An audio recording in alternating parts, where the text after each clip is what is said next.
여러분 대단히 감사합니다. 좋은 찬양 은혜스럽게 해주셔서 고맙습니다. 오늘은 종교개혁 기념주일로 아마 이 지구상에 있는 모든 교회들이 오늘 주일을 기억하면서 지키는 주일입니다.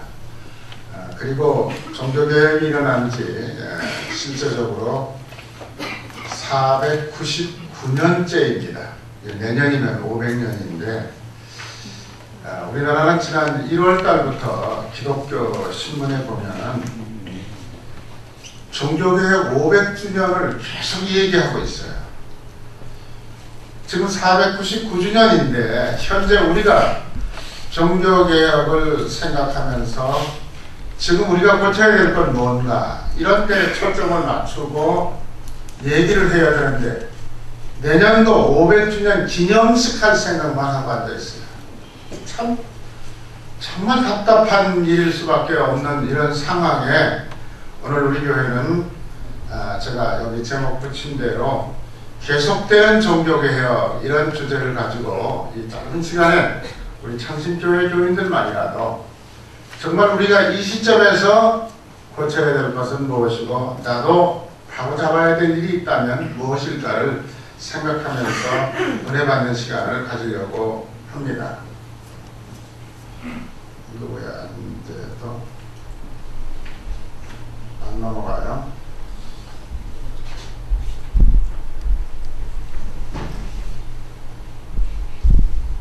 아닌데. 예. 자, 오늘 읽은 말씀, 로마서에 있는 성경 말씀 가운데 제일 중요한 포인트는 17절입니다. 오늘 아까 권사님 읽어주신 말씀 가운데 우리 17절 말씀 다 같이 한번 읽겠습니다. 복음에는 하나님의 의가 나타나서 믿음으로 믿음에 이르게 하나니 기록된 바 오직 의인은 믿음으로 말미암아 살리라 함과 같으니라 그랬습니다. 여기 보면은 복음이라는 말은 예수 믿고 용서함 받고 구원받는다는 얘기입니다. 예수 믿고 내 죄를 다 용서받고 지난날의 모든 죄를 다 용서받고 그리고 하나님의 자녀로 살아서 천국 간다는 게 복음입니다. 이 복음은 그게 뭐냐? 지금 사이비 종교 사람들은 우리 이만실 목사가 주장하는 것을 따라오면은 천국 간다. 또 우리 복음주의 누구누구를 따라오면은 이렇게 된다. 아직은 그런 사람들이 우리나라에 제일 많아요. 그런데 여기 성경을 보세요. 복음에는 하나님의 의가 나타난다고 그랬습니다. 하나님의 의는 뭐냐? 그 밑에 나와요. 믿음으로 믿음에 이르게 하는 게 하나님의 의입니다. 하나님의 의는 돈 갖다 주고 살 수 있는 거 아니에요. 빽 써가지고 되는 거 아니에요. 하나님의 의는 믿음. 그 믿음이라는 게 뭐냐? 예수님이 나 같은 사람의 죄를 용서해 주시기 위해서 십자가에 달려 돌아가셨다. 아멘. 그거를 믿는 거죠. 2000년 전에 유대 땅에서 돌아간 예수가 어떻게 내 죄를 위해서 돌아가셨느냐 이런 소리 하지 마시고 성경을 자세하게 읽어보면 성경 안에 그 원리를 구체적으로 설명해 주고 있습니다. 그래서 그 예수님이 내 대신 십자가를 졌다 하는 사실을 믿는 겁니다. 그것을 믿기만 하면 믿음에 이르게 된다. 그것을 믿어야 되겠다고 기도하고 결심하면 그 믿음이 무엇인지를 예수가 십자가에 죽은 일, 그 죽은 일이 나하고 무슨 관계가 있는지 이런 걸 다 아주 깨끗하게 깨닫게 된다는 것입니다. 그런데 그 얘기가 여러분 여기 성경에 뭐라고 그랬어요? 기록된다 그랬습니다. 어디에 기록이 되어 있다는 말이에요? 구약 성경에 기록이 됐다는 얘기예요. 이거 지금 갑자기 어느 날 사도 바울이 이런 얘기 꺼내서 하는 거 아니에요. 그럼 구약 성경은 어디 기록됐느냐? 아까 읽었죠? 권사님 읽어주신 말씀 제가 나중에 좀 설명하겠습니다. 구약 성경에 그렇게 분명하게 되어 있다는 거죠. 그걸 얘기하는 겁니다. 하박국 2장 4절이죠. 여기 좀 나오잖아요. 보라, 그의 마음은 교만하고 그 속에서 정직하지 못하나 의인은 그의 믿음으로 말미암아 살리라. 이렇게 구약 성경에 이 하박국이라는 성경은 예수가 태어나기 훨씬 전에 몇백 년 전에 기록된 성경인데 그 성경에 이렇게 믿음에 대한 얘기를 우리들에게 설명하고 있습니다. 자, 종교개혁 499주년 500년 가까이 됐죠. 내년이면 이제 500년입니다. 그러면 종교개혁은 뭐냐? 뭐가 종교개혁이냐? 여러분 잘 들으셔야 돼요. 교회가 성경을 떠났습니다. 자, 여러분 잘 들으세요. 목사님들이 설교를 하면서 성경을 한 절 딱 읽어놓고 덮어놓고 웃기는 얘기만 하고 있어요. 쌍소리 막 하고 있어요. 그런데 교인들은 그런 교회에 모여들어. 야, 목사님 재밌어. 여러분, 복음은 재밌으라고 있는 거 아니에요. 성경을 가지고 설교해야 되는데 성경을 떠난 교회들 너무 많다는 거예요. 오늘날도.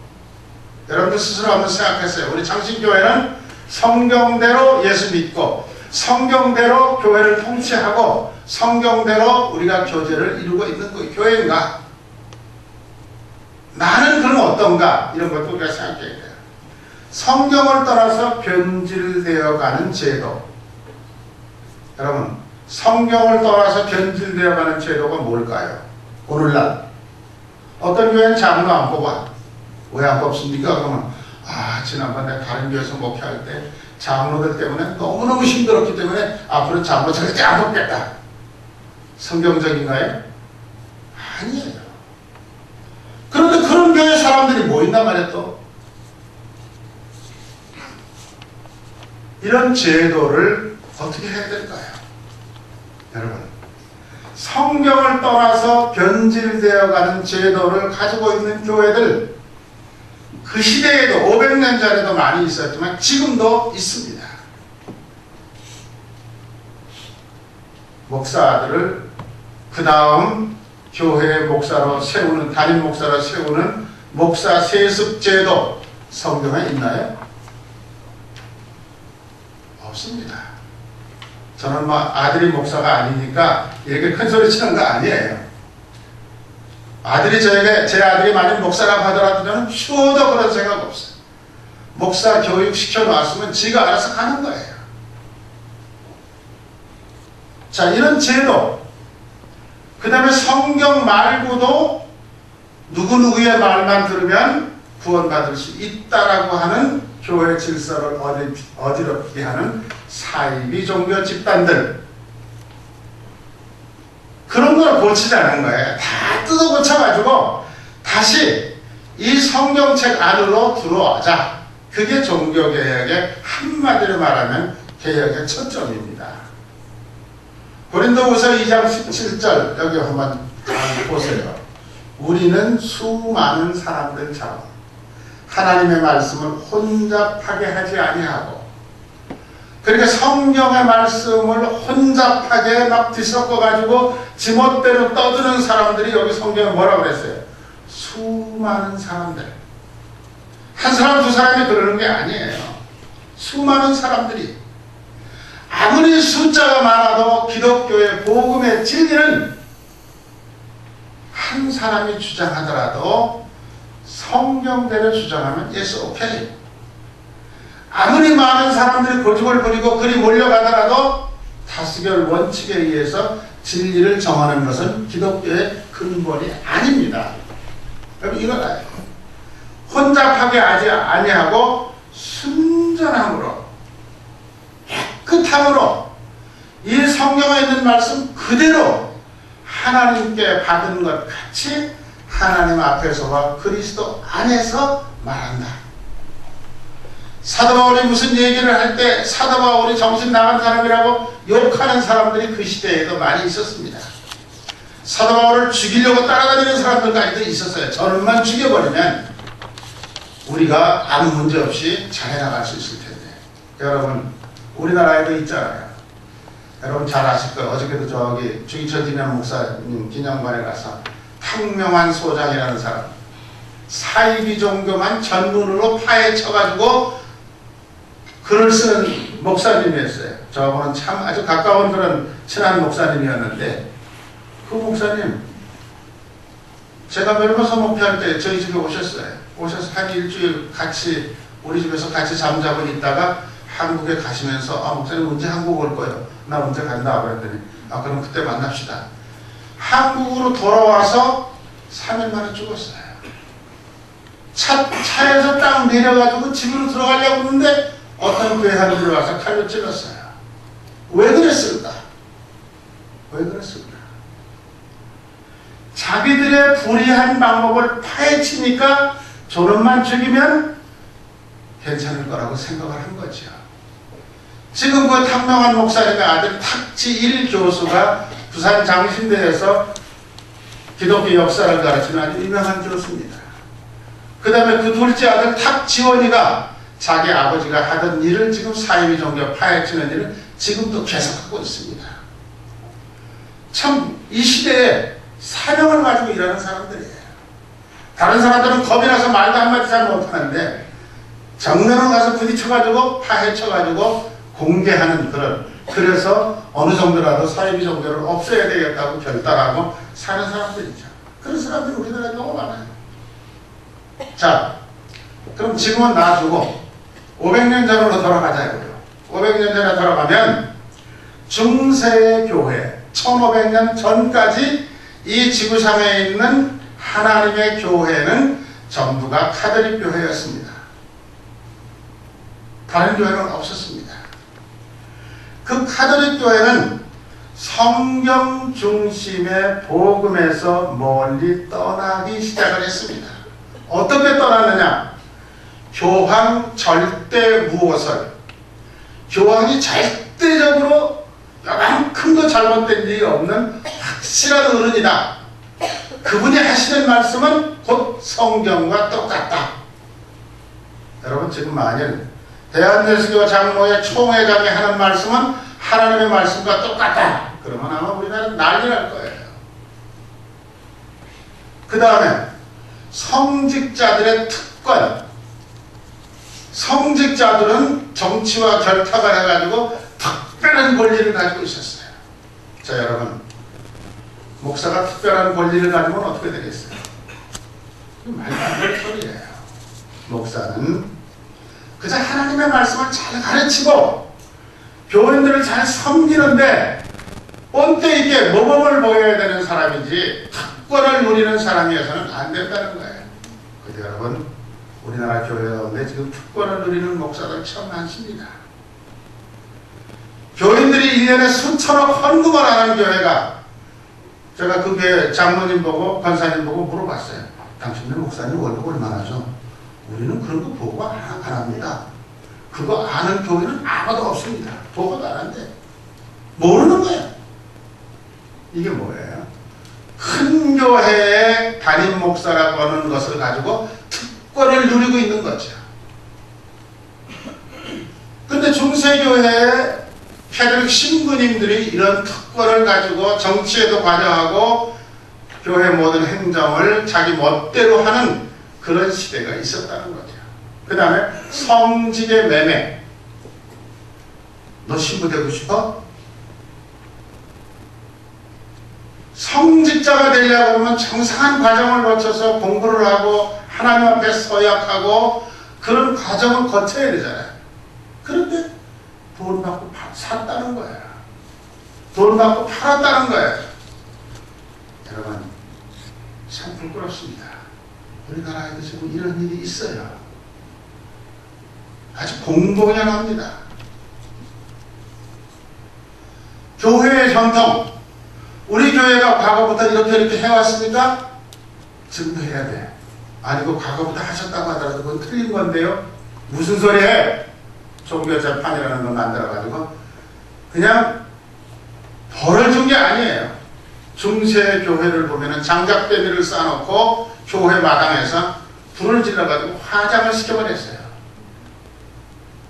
잘못됐다고 말만 하면, 마르틴 루터가 종교개혁을 하기 전에 상당히 많은 성직자들이 그렇게 죽어갔습니다.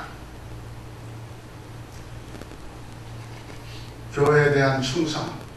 그러니까 맹목적으로 충성해야 된다. 예수님에게 충성해야 되는데 교회에 충성하라. 그 다음에 공적을 세워라. 헌금을 많이 하든지 선한 일을 많이 하든지 그래야만 구원받는다. 이렇게 가르친 겁니다. 하박국 2장 4절 다시 한번 보세요. 보라. 그의 마음은 교만해져서 그 속에서 정직하지 못하나 의인은 그의 믿음으로 말미암아 삽니다.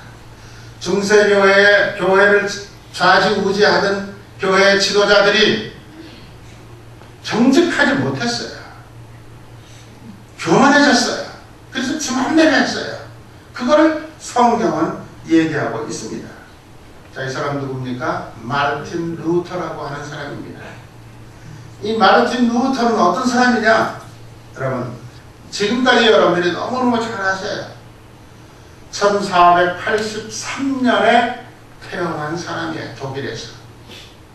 그런데 이분은 29살 때 비덴베르크 대학에서 신학 박사 학위를 받았어요. 그리고 신부가 돼가지고 그 대학에 교수를 했습니다. 그러면 자기가 교수를 하고, 근데 이분이 신약 성경을 가르쳤대요. 신약 성경 조금 전에 읽은 넘어서 그 아까 읽은 우리 본문 말씀을 읽을 때마다 양심의 가책이 됐어요.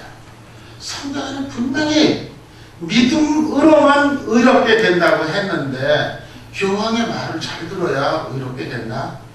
그리고 그 당시에 로마에는 365개, 1년이죠. 365일. 올라가는 계단이 있었답니다. 그 계단에는 피가 철철철철 묻어 있었어요. 누구든지 구원받으려고 그러면 이거 옷 다 벗고 그 계단을 365 계단을 기어 올라가야만 구원받을 수 있다. 올라가다가 그 나무에 부딪히고 이렇게 해가지고 여기 팔꿈치 다리가 다 까지고 넘어지고 그러면서 구원받을 수 있다고 했다는 거예요. 제가 해병대에서 훈련받을 때 자갈을 쫙 깔아놓고 그 자갈 위로 팬티만 입혀놓고서 지라고 그래요. 저같이 가서 이거 안 터진 건 다시 갔다 와야 돼. 그럼 전부 다 천당 갈 수 있어요. 이게 도대체 말이 되는 소리예요. 그래서 이 마르틴 루터는 계단을 올라가면서 이게 구원받는 건가? 이게 구원받는 건가? 하다가 중간에 빨딱 일어났다는 거 아닙니까? 아니다. 이건 성경적이 아니다. 누가 만들었는지 모르지만은 이것을 하라고 시킨 교황 절대 믿을 수 없는 사람이다. 그리고 벌떡 일어나서 그냥 걸어서 내려왔다는 거예요. 그리고 나서 구원에 대한 문제를 차근차근 성경에서 찾아서 정리하기 시작을 한 겁니다.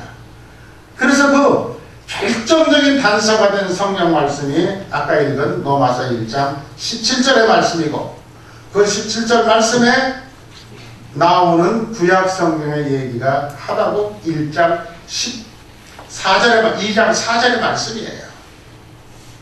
그래서 이분이 지금 그 종교개혁을 할 때 주장한 95가지가 있는데, 그거는 뭐 몇 달 설교에 다 할 수가 없는데, 그래서 첫째 제목만 하면 면죄부. 너희 아버지가 예수 안 믿고 돌아가셨다. 그럼 어떡하니? 너희 아버지가 지금 지옥에 가 있는데 천당으로 끌어올려야 되잖아. 돈 내. 이겁니다. 그래서 너희 아버지가 지은 죄를 용서해주는 종이 쪽에다가 면죄부라고 쓰고 아버지 이름 써가지고 돈 액수에 따라서 그 표를 줬다는 거야. 그 표를 가진 사람들은 그걸 주머니로 그대면서 야, 우리 아버지 천당 갔어. 그 다음에 두 번째는 뭡니까? 조금 전에 말씀드린 계단 오르기. 세 번째는 뭡니까? 구약 성경에는 율법을 잘 지켜야 된다.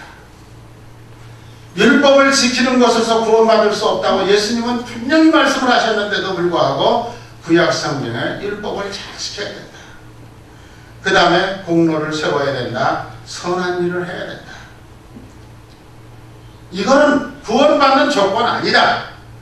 구원받은 사람이 감사해서 해야 될 일이지 그것이 구원의 조건이 될 수 없다. 마르틴 루터는 그렇게 주장하고 나왔습니다. 그런데 그때 벌써 분위기가 마르틴 루터 앞에 여러 사람이 죽었기 때문에 마르틴 루터는 자기도 장작불에 화장당할 것이라고 생각을 했어요. 친구들이 다 말렸어요. 야, 너 그 재판에 가면 안 돼. 도망가. 그런데 마르틴 루터가 뭐라고 그러는지 아세요? 그 재판정 건물 이름이 윈스 빌딩이었어요. 윈스 빌딩의 모든 기와장처럼 거기 마귀가 들먹거려서 나를 죽이려고 한다고 하더라도 나는 이것을 포기할 수는 없다.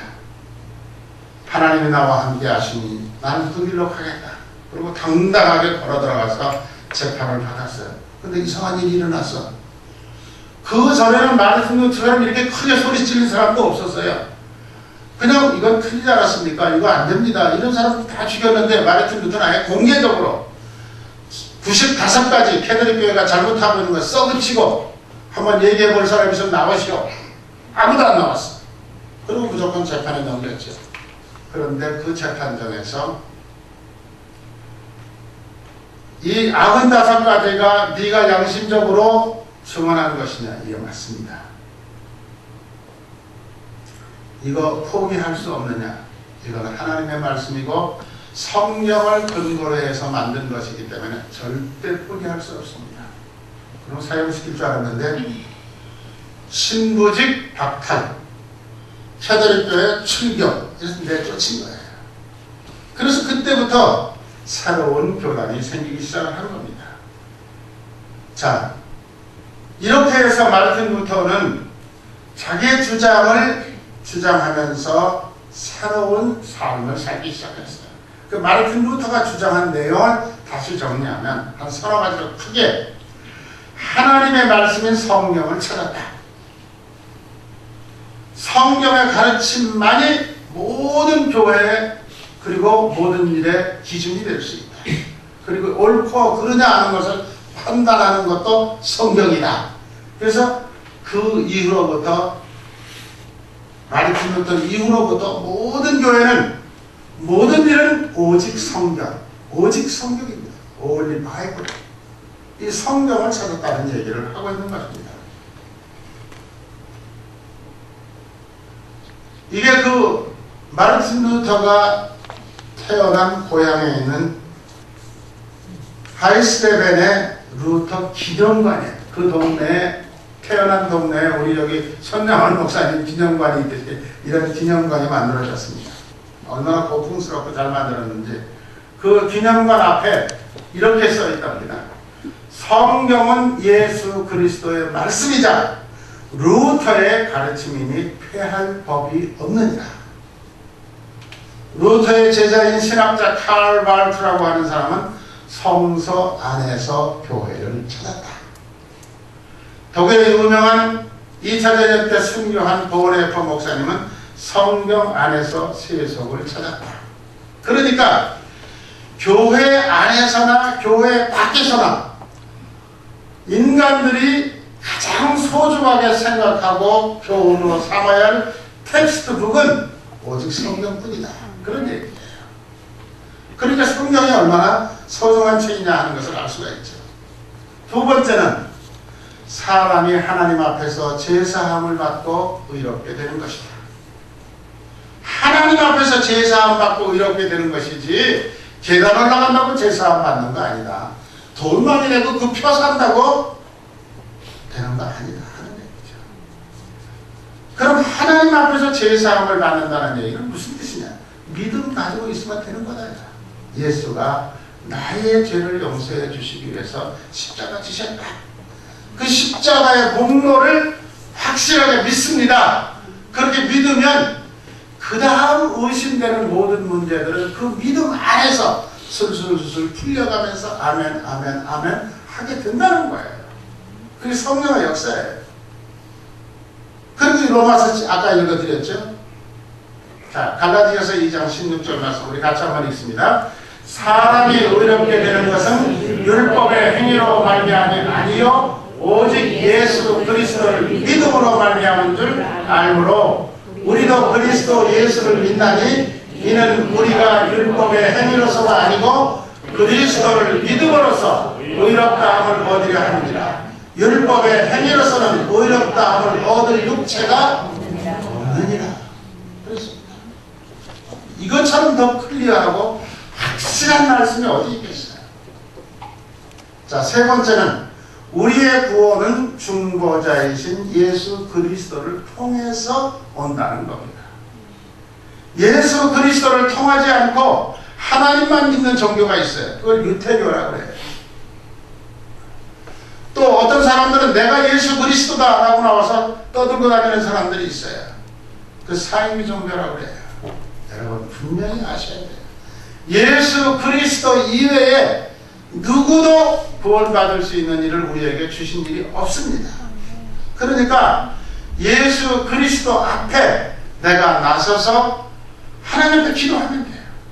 하나님, 제가 왔습니다. 기도하면 돼요. 하나님, 제가 이런 죄를 졌습니다. 기도하시면 돼요. 그래서 사도 바울은 그런 얘기를 한 거야. 옛날처럼 제사장을 찾아가서 제가 이런 죄를 졌습니다 하고 얘기할 필요 없다. 너희들이 그냥 직접 기도해라. 그게 만인 제사장론입니다. 여러분들 다 왕같은 제사장입니다. 물론 목사는 성경을 가르치기 위해서 훈련되어서 여기서 설교하지만은 목사만이 제사장이 아니라는 거예요. 신부만 제사장이 아니라는 거예요. 여러분들 다 왕같은 제사장이에요. 그게 어디 있느냐? 성경에 있어요. 베드로전서 2장 9절입니다. 그러나 너희는 택하신 족속이요 왕같은 제사장들이요 거룩한 나라요 그의 소유된 백성이니 이는 너희를 어두운 데서 불러내어 그의 귀한 빛에 들어가게 하신 이의 아름다운 덕을 선포하게 하게 하십니다. 그러니까 우리는 할 일이 뭐예요? 하나님이 나를 불러서 구원의 백성의 자리에 세워주셨는데 내가 할 일은 뭐예요? 하나님 감사합니다. 아니에요. 거기서 한 달 더 나가서 하나님께서 나를 불러서 하나님의 백성이 되게 하신 그 모든 사실을 다른 사람에게 선포해야 된다는 거예요. 다른 사람에게 말해야 된다는 거예요. 자, 기독교는 어떤 일이 있어도 성경만이 절대 하나님의 말씀이다 라고 하는 생각을 가지시고 여러분들이 신앙생활 해주시고 사도행전 4장 12절에 여러분 너무 잘 아는 말씀이에요. 다른 이로서는 구원받을 수 있는 이름을 수 없나니 차마 사람 중에 구원받을 만한 다른 이름을 우리에게 주신 일이 없다. 분명히 다른 일을 주신 일이 없다 그랬는데 요즘 목사님들 가운데 불교 믿어도 구원 받습니다. 어떻게 해요? 천당은 저 꼭대기 있는데요. 불교는 저 동쪽으로 올라가는 거고요. 기독교는 남쪽에서 올라가는 거예요. 올라가면 다 똑같아요. 아주 그럴듯해 보이죠? 성경에 그런 말이 없어요. 성경에 분명히 구원받을 만한 다른 이름을 우리에게 주신 일이 없다고 했습니다. 또 예수 그리스도께서 말씀하시기를 내가 곧 길이요 진리요 생명이니 나로 말미암지 않고는 아버지께로 올 자가 없다.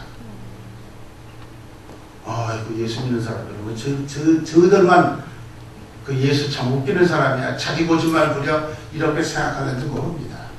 그러나 우리가 이 성경은 지금까지 인류 역사 속에서 모든 학자들이 연구하고 공인하고 확실하게 변하지 않는 하나님의 말씀으로 인정된 더 바이블입니다. 이 성경에 그렇게 되어 있어요. 그런데 왜 성경의 얘기는 제쳐두고 저희끼리 마음대로 말을 만들어가지고 불교를 믿던 신비교를 믿던 저 산꼭대기 가면 다 만난다. 야 그거 멋있다. 이런 논리를 가지고 지금 우리나라에서 목회하는 목사님들도 제법 많습니다. 여러분 잘 생각하셔야 돼요. 자, 그렇다면 우리가 개혁할 건 뭘까? 제가 지난 6월달에 설교 말씀드렸어요. 동성연애자들. 성경은 분명히 레위기 18장 22절에 너는 여자와 동침함 같이 남자와 동침하지 말라. 이는 가증한 일이니라. 레위기 20장 13절에 누구든지 여인과 동치받은 남자와 동치하면 둘 다 가증한 일을 행함인즉 반드시 죽일지니라 하고 성경에 분명히 되어 있어요. 그런데 왜 딴소리 하느냐 이거야. 영국에서 얼마 전에 변호사 한 분이 우리나라에 왔다 갔어요. 장로님이셨어요. 그 장로님 뭐라고 그러는 줄 아세요? 영국이 기독교 국가입니다. 미국이 기독교 국가입니다. 그런데 동성연애를 통과시켰습니다. 왜 그런 줄 아세요? 성경이 틀렸기 때문에 아닙니다. 교인들이 말하지 않고 조용하게 앉아있다가 보니까 나는 동성연애 안 해. 우리 교회는 동성연애 하는 사람 한 사람도 없어. 우리 신경 쓸 필요 없어. 그러고 있는 동안에 사탄의 세력은 동성연애를 국가가 인정하는 법으로 통과시키도록 만들었다는 거예요. 한국교회 지금 가만히 있으면 안 돼요. 이거 설교 안 하는 목사들이 훨씬 더 많아요. 소수인권이라고 말합니다. 소수인권. 소수의 인권은 존중하면서 다수가 안 된다고 하는 거는 무시하는 나라. 이게 대한민국이에요, 현재. 여기 한번에 여기 신문에 뭐라고 했어요? 동성연애와 에이즈 감염자 실태를 국가는 밝혀라. 그런데 우리나라 국가기관에서는 입 딱 다물고 접어두고 말하지 않습니다. 동성연애자가 얼마다, 이 사람들 때문에 들어가는 돈이 1년에 얼마다, 이 사람들로 인해서 감염된 비용이 어떤 거다. 왜 의사들이 그거 발표 못합니까? 여기 조금들 잘 안 보이죠? 정확한 의학 진실 표기하는 게 그리도 힘들고 어려운 일인가? 왜 못하는가? 이렇게 언론에서 떠들고 있는데도 보건사회부는 입 다물고 있어요. 이게 우리의 현실이에요. 그럼 누가 떠들어야 돼요? 하나님의 백성들이 떠들어야죠. 우리가 자꾸 얘기해야죠. 자, 이 시대를 바르게 고쳐야 될 사람들은 이 자리에 앉아 계신 저와 여러분들입니다. 우리가 침묵하고 있으면 아무것도 안 됩니다. 우리는 얘기해야 됩니다. 그리고 세상에 영향력을 발휘해 줘야 됩니다. 자, 여대만을 마칠게요. 지금 2004년, 꽤 오래됐죠? 12년 전입니다. 우리나라에 1884년에 미국의 스크랜턴과 아펜셀러가 한국에 왔습니다. 1884년을 기준으로 해서 볼 때 2004년은 우리나라에 선교사가 들어온 지 120년 되는 해였습니다. 그리고 여러분들 알다시피 우리 경남 사람들은 이거 확실하게 좀 아셔야 돼요. 호주 선교사가 1889년 10월 달에 부산에 왔습니다. 그런데 그때 KBS입니다. 이것도 MBC도 아니고요. KBS의 주제가 뭐냐 그러면 선교 120주년 한국교회는 위기인가? 이런 제목을 붙였어요. 공영방송인 KBS가 왜 이런 말을 했을까? 그 말은 무슨 말이에요? 지금 한국교회는 위기다, 그런 뜻이죠. 그렇게 해서 그 제목을 걸고 방송을 했는데 그 방송에서 이런 얘기를 했어요. 우리 대한민국이 개화되는데 한글이 전 국민들에게 읽혀지는데 여자들의 권리가 신장되는데 새로운 교육이 발전하는데 기독교는 엄청난 일을 했다. 그래서 세계 역사상 유래를 찾아볼 수 없을 만큼 한국교회는 짧은 기간 동안에 엄청나게 성장을 했다. 그리고 세계 각국에 선교사를 파송한 미국 다음에 두 번째 나라가 되었다. 아, 얼마나 기분 좋은 얘기예요. 그런데 문제가 있다. 한국교회 이 문제 고치지 않으면 희망 없다. 그러면서 내놓은 게 네 가지예요. 자, 여러분 보세요. 이거 KBS가 내놓은 거예요. 제가 내놓은 거 아니에요. 한국교회는 성장 제1주의. 수단과 방법을 가리지 말고 다른 교회 교인을 끌어다가 앉혀서라도 내 교회 교인 숫자만 늘리면 된다. 그게 성공하는 목사가 하는 짓이다. 지금 목사님들 머릿속에 다 그런 생각이 들어있어요. 그 다음에 교회는 크게 지어야 된다. 교회는 크게 지어야 된다. 큰 교회를 지면 그 목사님 성공했네. 사람들이 그렇게 평가해 준다는 거예요. 이게 도대체 말이 돼요? 서울의 어떤 교회는요, 대리석을 깎아가지고 황암 돌을 가지고서 아주 멋진 예배당을 지었어요. 10년 딱 지나고 난 다음에 그거 싹 다 헐어버리고 200억을 들여서 또 새로운 교회를 또 지었어요. 여러분, 대리석으로 화강암으로 교회를 지어서 10년밖에 못 썼어. 그거 놔두면 100년, 200년 가도 헐어지지 않는 교회예요. 그리고 그 나머지 돈 가지고 그 목사들 시켜서 다른 지역에다가 교회 지어주면 될 텐데, 그 담임 목사님은 내가 목회하는 동안에 큰 교회를 지어야 돼.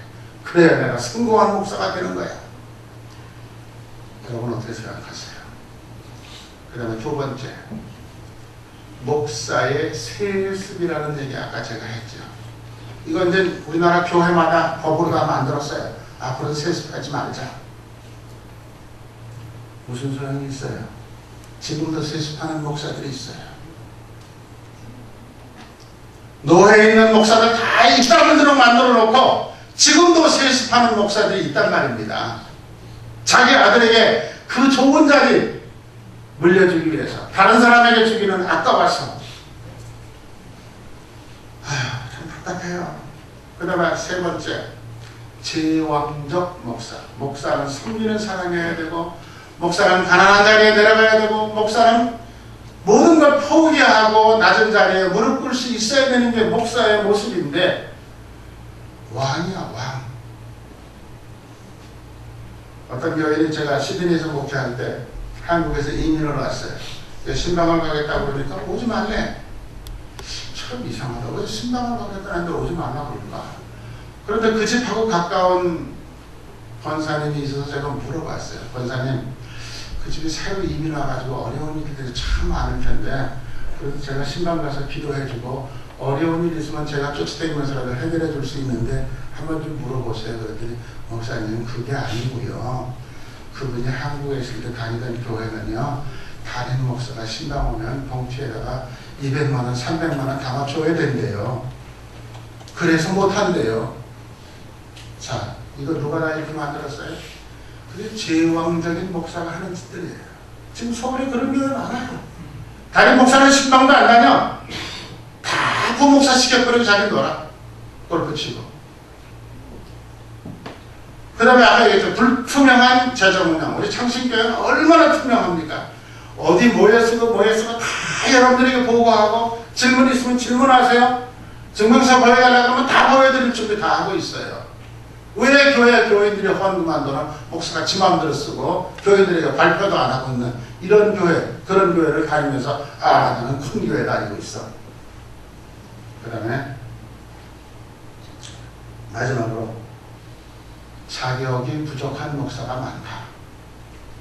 여러분, 창원에도 지금 신학교가 4개 있어요. 알고 계셔요? 창원에. 물론 정부야 허가받은 신학교가 아니야. 그냥 목사 몇 살이 모여가지고 하는 거야.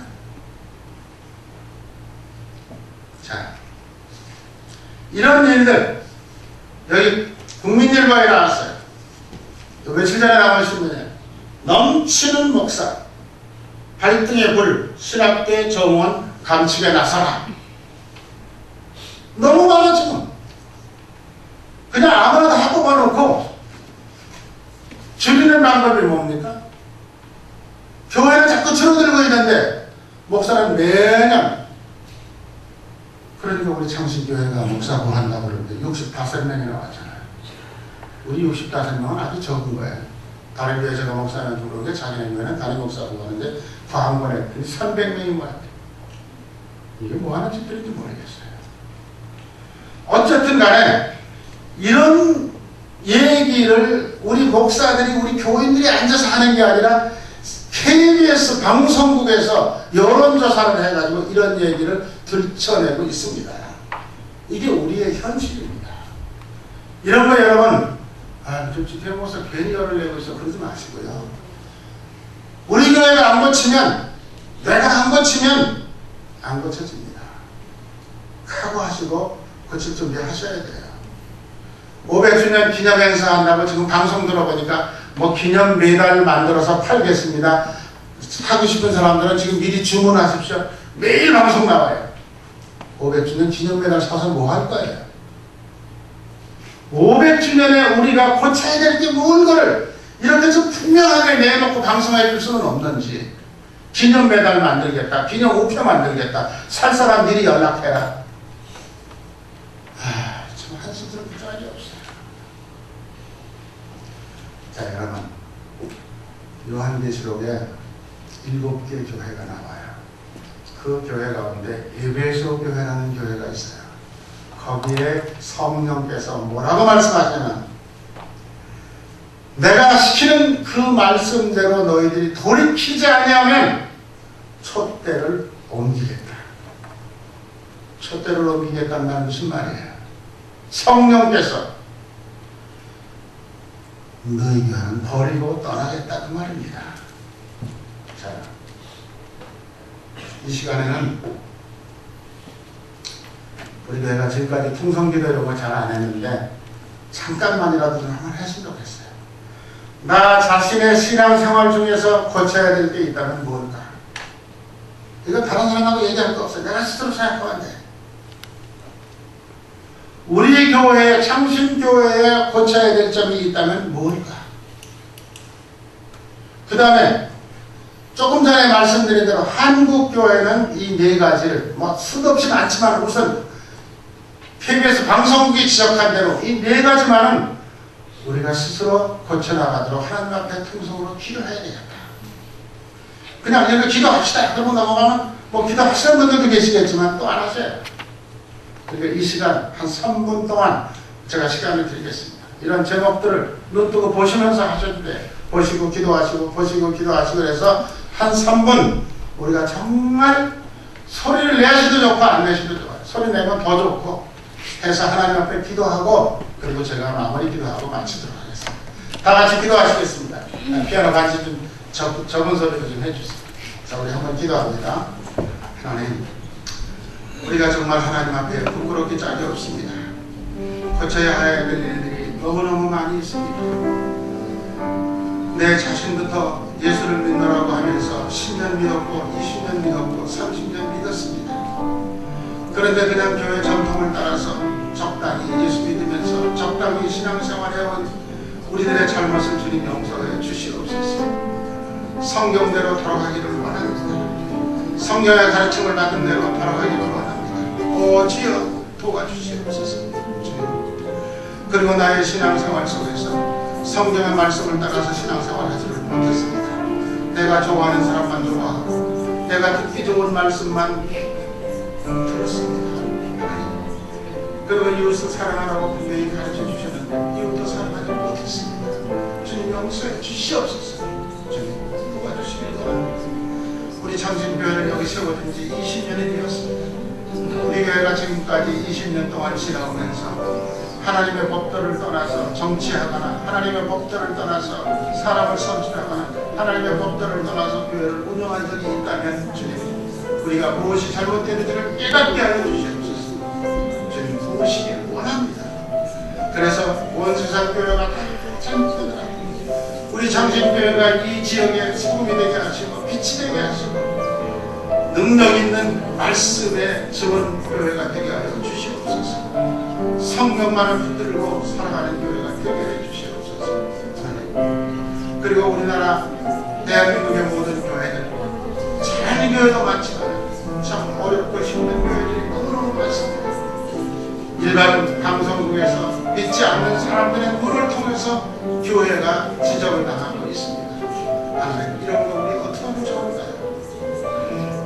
우리 목사님들의 생각이 바뀌게 하여 주시옵소서. 목사는 섬기기 위해서 부름받은 사람이지 군림하기 위해서 부름받은 사람이 아니라는 것을 깨닫게 하여 주시옵소서. 목사가 세습들은 이런 빠져 하나님 용서하시고 해주시고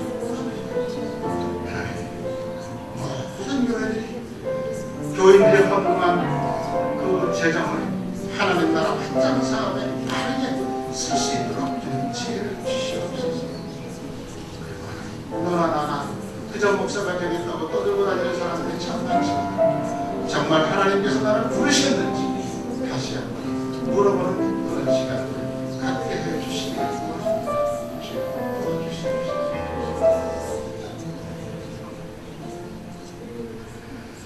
하나님 아버지, 이 시간이 저희들이 짧은 시간이지만 잠시 하나님 앞에 나의 문제를 놓고, 내가 섬기는 교회 문제를 놓고, 우리나라 기독교의 문제를 놓고 하나님 앞에 기도했습니다. 하나님, 우리가 이 짧은 시간에 이 일에 다 들춰내서 떠들 수도 없습니다. 주님이 아시죠. 제가 지금까지 신앙생활 하면서 관습에 젖어서, 전통에 젖어서 성경 말씀대로 하지 않고 내 고집대로 한 거 있다면 용서해 주시옵소서. 또 우리 청신교회가 여기 20년 전에 세워졌는데 지난 20년 동안에 하나님 보시기에 정의로운 교회, 순수한 교회, 성경 말씀만을 붙들고 설교하고 성경 말씀만을 붙들고 신앙생활에 왔는지 우리들 스스로도 한번 되돌아보게 하여 주시옵소서. 그리고 하나님, 우리나라에 선교사들을 보내주셔서 많은 선교사들이 이 땅에서 피를 흘리며 죽어갔습니다. 자기 나라의 좋은 환경과 조건을 다 포기하고 이 어렵고 힘든 거친 땅에 와서 고생하다가 이 땅에 죽어 묻힌 선교사들의 피가 지금도 흐르고 있습니다. 또 일제시대에 6.25 전쟁 시간을 통해서 공산주의자들에게 희생당한 지도자들이 얼마든지 많이 있습니다. 하나님, 우리 그들을 생각하면서 지금 우리 한국에 있는 교회가 잘못된 길로 가고 있는 것 바로 갈 수 있도록 저희들을 통해서 변화가 일어나도록, 종교개혁이 일어나도록 하나님 사용해 주시옵소서. 하나님, 우리 청신교회 앞으로 하나님의 뜻을 따라서 빛과 소금의 직분을 다 감당하면서 이 지역사회에서 영향력을 발휘하는 교회가 되게 하여 주시옵소서. 우리가 일일이 기도하지 못한 것 주님 아십니다. 필요한 대로 저희들을 그때그때 도구로 사용해 주시옵소서. 예수 그리스도의 이름으로 감사하며 기도드리옵나이다.